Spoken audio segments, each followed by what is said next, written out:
Welcome to the Town and Country Podcast, Two Churches, One Ministry. I am your host, Jonathan Ilian, and we're glad that you chose to join us here in the beautiful state of Iowa and the grand cities of Waterloo and Cedar Falls. With us, as usual, we have Pastor Kevin Richter, who is the pastor at St. John's Lutheran Church in Rhinebeck, Iowa. Hello, sir.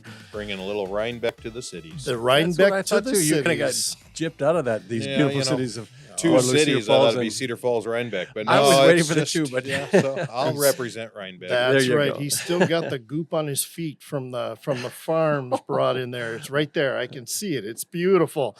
Also, a regular of this program, Pastor Gerald Kapanka, who's pastor at Emmanuel Lutheran Church in Cedar Falls, Iowa. Hello, sir. Hey, John. All right. So you're both joining us, the people who are listening, in a continuing conversation on the topic of living Lutheran. And we will be choosing to endeavor to try to bring the small catechism to a practical level of everyday living.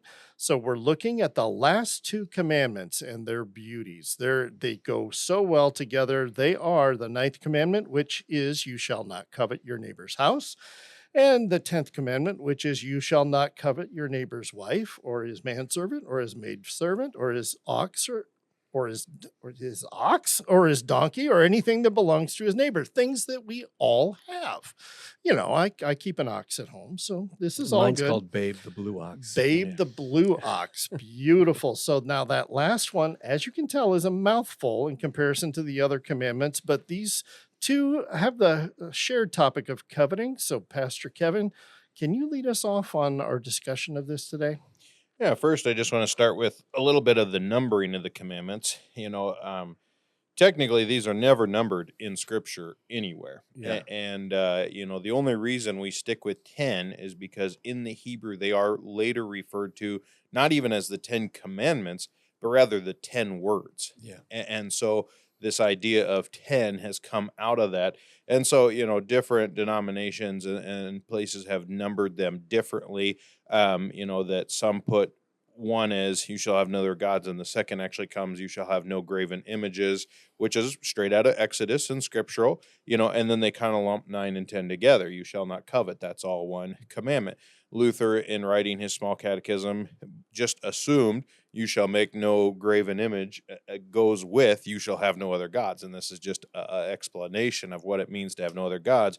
And so he breaks out 9 and 10 into kind of two categories, that you shall not covet your neighbor's house, kind of the big picture, versus you shall not covet all the things in that household, the individual items that fill that house. And so that's what's in the small catechism. That's what we talk about. But just for the sake of simplicity, we're going to join them together today, that don't covet anything your neighbor has. And really, I think this is just most simply put, be content with what you have instead of wanting what you don't have or what someone else has, And so, is it a sin to see your neighbor comes home in a new car and say, wow, that's a nice car? No, but if you look at that car and say, wow, that's a nice car, man, my car's a piece of junk, I wish I could have, now that's the issue. You're letting what he has affect your attitude, your perspective on what you have. And instead of being grateful to God for all the blessings he's given you, you're sitting there saying, well, he has more, he has better, he has newer, and you're not focused on being content with what you have. That'd be a fair assessment? I think that's absolutely correct. And one of the things that I've always kind of set aside the 9th and 10th commandments from even the other ones is the other 8 commandments, especially in the second half of the law, deal with outward actions, stealing, lying, life, those kind of things. This one is really hard because it's internal.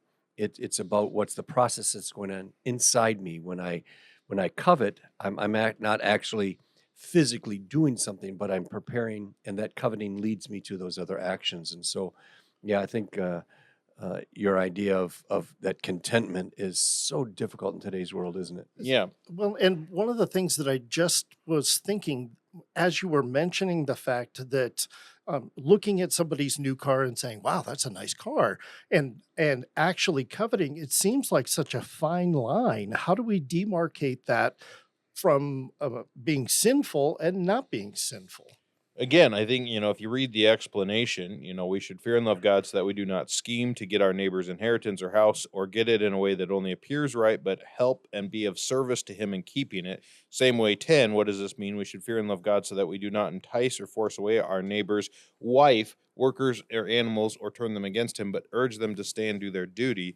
The idea is that we're happy for our neighbor that he has that car, and we would do anything. If we saw someone stealing that car, we're not going to say, well, good, he left his new car outside, deserves to be stolen, but we're going to try to stop it or call the cops and report it. We are going to help our neighbor protect and take care of his possessions because we would expect them to do the same for us, even if our car isn't as nice or as new, and so the idea is like, I'm content with what I have. I'm content with what he has. And we want to work together to protect each other's goods and just support and encourage one another. And if we stop doing that in any way, shape, or form, then that's when it becomes sin, and so scheming to get something, away from them, wishing that something would happen to theirs because then they wouldn't have nicer, wishing something would happen to ours so that maybe insurance check will help us buy a newer one, things like that, that we stop giving thanks and being content for what we have is when that crosses that line, and really this comes out in Philippians 4 when St. Paul says, I've had everything and I've had nothing. I've been a Pharisee that had the authority of the Jewish church to go kill anybody who doesn't agree with us. I've been in jail with nothing on my back, not even clothes, because I'm sitting here naked in chains. And through all of it, I can be content because I have Jesus. That he never wished he was, up back to Pharisee or he's just content because he knows Jesus is with him.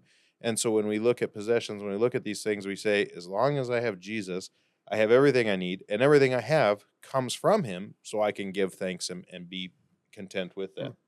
And that's a great explanation. I think the other thing we want to highlight is that it is not a sin to have desire. Right. My neighbor's got a new car, and I think it's a great car, and I really like that car. Someday, I might have a car like that if the Lord so chooses it, if I earn it, if I work towards it. So the desire is not the sin. The desire to have a better job or an education, the desire, to improve myself or my kids to have what they have. That's not the sin. Right. And I think you pointed out very well. The sin happens is when that desire gives birth to schemes, when that desire gives birth to plots and planning and takes away from my contentment. What I have right now, I rejoice in where I'm at. And if the Lord sees fit that I move in a different place in life, economically or emotionally or job-wise, that's up to the Lord, but I'll be happy with where I am. But I also think if there's something comes along that provides me a bigger house or a better place to live, and that's okay too.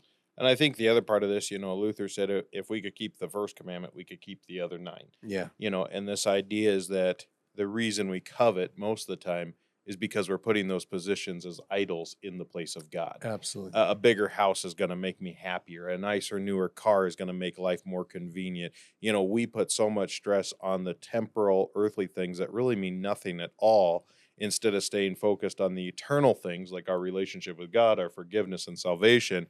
And so it's so easy, especially in our American culture. We just have to be flat out honest that we are in a consumeristic culture Absolutely, that places a lot of value on nice things and conveniences and luxury. And really, I mean, we could go off on a whole nother podcast on the life of the Israelites in the promised land and how God warned them, you're going to have everything and it's going to lead you astray from worshiping me. And that's exactly what it does. And we see this in Rome. We see it in Israel. We're seeing it in America. The higher quality of life you have, the less need for God you feel you have, Yeah. and it just So much directly true. impacts your faith. And we as American Christians are guilty of this. There are times where we fall prey to cultural and consumerism and things and earthly ways instead of staying focused on our eternal relationship with God and what he has done for us. And so, really that coveting of I desire these better things, again, is not sinful in of themselves. But if the reason we desire those is because we think that's what will bring us happiness, if we think that's what's going to make life better, then that is idolatry, Yeah. And so the idea is I have everything I need in Christ. But if Christ so chooses to bless me with some of these things, then great, so be it, The other thing would be, I would say, is how are we using those possessions? Yeah. Are we using them all for ourselves, or are we using them to be generous and serve others with the love and grace of Jesus Christ? Because it can fall so easy into just serving me, which is really just putting ourselves as an idol of my happiness, my contentment, and we're using possessions to worship ourselves. And so, that coveting also falls into that idolatry of my own happiness of serving me. And so there's just so many this is a hard one because there's so many gray areas that get real tricky real fast. Yeah. One of the areas that I think we, and as you rightly mentioned, this consumer culture we live in is not necessarily in the things. I mean, the cars, the homes, the jobs, those things like that. But I see this just growing exponentially in my coveting my kids' desire to be more. We've had this youth sports thing that if I don't get my kids on a club team when they're in third grade, they're never going to get the college scholarship. I've got to send my kids to dance camp. I've got to do make sure that they're on the volleyball team or the soccer team, or that they're getting all of this extra stuff. So that also is a form of coveting, isn't it? Yes. Because I covet my kids to be successful according to the world standards of success, and so we start them in all these programs. I just wonder if there's, and even good, faithful, weekly worshiping Christians struggle with, well, I've got my sports program on Wednesday night, so I can't bring my kids to confirmation. Can you work around my schedule? Because that's important. If they don't play on these teams, they're not going to be in the varsity. If they're not in the varsity, they're not going to get the college scholarships. And how do we instill, because we're talking about living Lutheran, these things are intellectual. How do we instill in them, not just for parents, but to kids, the question of what's really important and what are the desires of your heart and how do we modulate that? Right. And I would say, this is where a family needs to sit down, mom and dad together, but include the kids and really talk about what are our values and morals? Yeah. What is the priorities of our family? Because if our values and morals are, we want to be generous and serve, then even if we have that opportunity to buy the bigger house, God has blessed us with a promotion, a raise, and we have this opportunity. Do we actually want to do it? Is Sure. it actually serving our goals and our values of who we want to be as a family? Maybe not, because now we're so tied up in a mortgage, we can't give to the places we were giving or these things, Yep. Sports, yeah, there's nothing inherently sinful about sports. But if it begins to impede on our faith life, is that our value and moral? Are we going to place this as a higher priority than that? When we were at a weekend to remember, one of the men leaders was a youth pastor at a church. And he just, when it was the guys only, and he's speaking to all dads in the room, and he's talking to us about being spiritual heads of our households, and he just flat out said, he said, we put so much emphasis on our children, on academics and athletics, and church comes third. Mm-hmm. And he said, you know what we're doing? We're sending really smart, really athletic people to hell. Ooh, nothing like, And let's not sugarcoat this at all. And just Wow. and just bluntly said it, that we'd rather our kids be smart and athletic than they have an eternal relationship with God. And it's so good that he can say that in that blunt language, because that's the facts. Right. I mean, and we watch how many kids leave the church, leave the faith, and yet they may be successful in their business life, they may be successful in their academic careers, or even in their sports careers, although that's much smaller. And they consider themselves having made it in life. Yeah. And yet they had to do that. You had to abandon what was the core principle of your faith, your foundation, your baptism. We're preparing children for 70, 80 years of life instead of for eternity.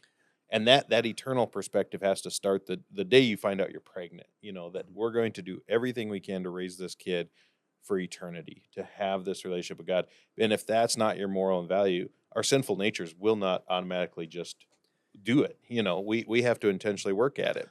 So essentially, the main crux of what I'm hearing from both of you is the perspective matters when it comes to these last two commandments.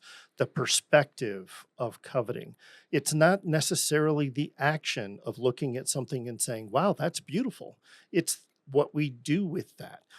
It's not necessarily buying the big house is bad. It's what is the purpose? Why are you doing it? And am I correct in that? Is that Let everything you do be for the glory of Christ. And if Okay. it's not, then it's for some other glory, which is probably some form of idolatry, but really is falling into serving ourselves, our own life, our children. Even in marriage, the other thing that came out in this weekend, remember, one of the female presenters talked about, we need Christian friends who, when a wife comes and is complaining about her husband, will listen, but will also say, you need to go talk to your husband about that. That, and to me, that's a 9th and 10th commandment thing, that when somebody comes over, a neighbor comes over, and it doesn't matter if it's husband or wife, and they're complaining about their spouse, instead of just saying, yeah, that's just marriage, that's everybody. The idea is, I'm urging you to go back to your wife. I'm urging you to go back to your husband and work on your marriage, because this is what's pleasing to God. Yeah, support, protect, Right. defend Yeah, the and institution. rather than encourage you to be more upset about it and take their side and egg them on, I'm going and really, Seek your own happiness. yeah, What's and to feel better about myself. If I know Yeah. their marriage is so broken, maybe I feel better about my own. Instead, the idea is, I urge you to go back and work on your marriage, because that should be a priority and a value. That should be, what you're using your marriage for, to be pleasing to God, because everything we want to do is for the glory of God. And that's just hard. That takes intentionality every single day, because our sinful nature will always put other things in that value, in that moral, in that priority list. And so we have to fight every day, individually, as a family, in our marriage, with our kids, as a congregation, brothers and sisters in Christ, to serve Christ, to keep God as God. And that is, really how we keep this coveting thing kind of in check. I want to go back to something you said earlier, which I just resonates so much, and I don't know that we do it very well, but it's so incredibly important. You talked about sitting down with your family and setting your priorities. It's not just kind of, hey, I have in my mind where I want to go, but it's talking that conversation with your spouse, with your kids as they're old enough to mature and grow into that, and say, this is who we want to be. This is what we represent. This is what it means to be a Christian household, a Christian family, a Christian living in this world today. And having that conversation, is that a conversation we have once when they're 5 years old, or is that one that you have to renew constantly? I would say you have it every month, every week at the dinner table. Every Yeah. time it comes up. I'll say this first. I think you could talk to so many adults whose adult children have walked away from the church, and if you asked them, did you raise them going to church? Yes, every week. I told them they could not miss. Did you ever tell them why Yeah. we don't miss church? Did you explain to them the importance of this? No, I just took them. They should know. And so the idea is, we teach them with our actions, we model Mhm. it, but we teach them with our words why this matters, that we are trying to raise them with an eternal perspective, that these are our family priorities and goals, and you include them in those. If they start challenging, yeah, well, what if we go to church 3 weeks? Okay, well, what does that do to our family morals and values? How does that fit into our family perspective? And you give them some ownership in it, because you're trying to prepare them that when they leave the house, they'll take those values and morals with them, because they agree with them, they identify with them, not just they were forced on them and now this is how they have to live. And that is so, it's incredibly important in this culture where we kind of getting back to our commandments. We live in a consumerism culture, which consumer says the only way you can find happiness and success is by having this product or being that person or doing these things, and having that conversation which says your value is not measured by the standards of this world. Your value is measured by the fact that you've been baptized into Christ. He went to the cross for you. He rose, resurrected, is yours. Your value is nurtured in that faith foundation that just has to be and going to church on Sunday is wonderful. It's where we hear the gospel. It is not sufficient in today's world. I once heard the statistic that somewhere between 10 and 15,000 times a day we're told not to be content. Your toothpaste isn't good enough, your car isn't new enough, your house isn't, your spouse isn't, all the advertisements. Madison Avenue is telling us every day, multiple thousands of times a day, not to be content. So we have to reiterate that message of contentment all the time. And I think this is where, coveting, yeah, might be one of the hardest commandments to call out. And yet it's probably the one we deal with on the most regular basis, that every time our kid comes home and says, my friend got a new cell phone. Okay. Are you coveting that? Like, it's a place to, well, why are we not buying you a new cell phone? Oh, my friend got a new car. Well, why are we not buying you a new car? And it really just gives us the chance to talk with them on a daily basis about those values, those morals, why we do the things we do, because we're not coveting, we're not consumerism. We are baptized children of God, living for the glory of God. And that just brings us right back to where we started, isn't it? Just Yeah. just living that daily walk with Christ. And helping them be content in their life too. Yeah. And that is something that we all struggle with. But as we look back on all of the commandments, we struggle with all of them, but we implore our Father in heaven to help us, and we know that he will. And so there we can find comfort. So And I think with that too is, we are not bound by the law because Christ kept the law perfect for us. We are in the freedom of his forgiveness. So this is third use. We live according to his will, but it's not that every time we fail, we're out of salvation. We are constantly under the blood of Christ in the forgiveness. And yet in that freedom, we strive to live as faithfully as we can. I can't think of a better way to sum that up. So that is absolutely wonderful. Thank you both for your time today.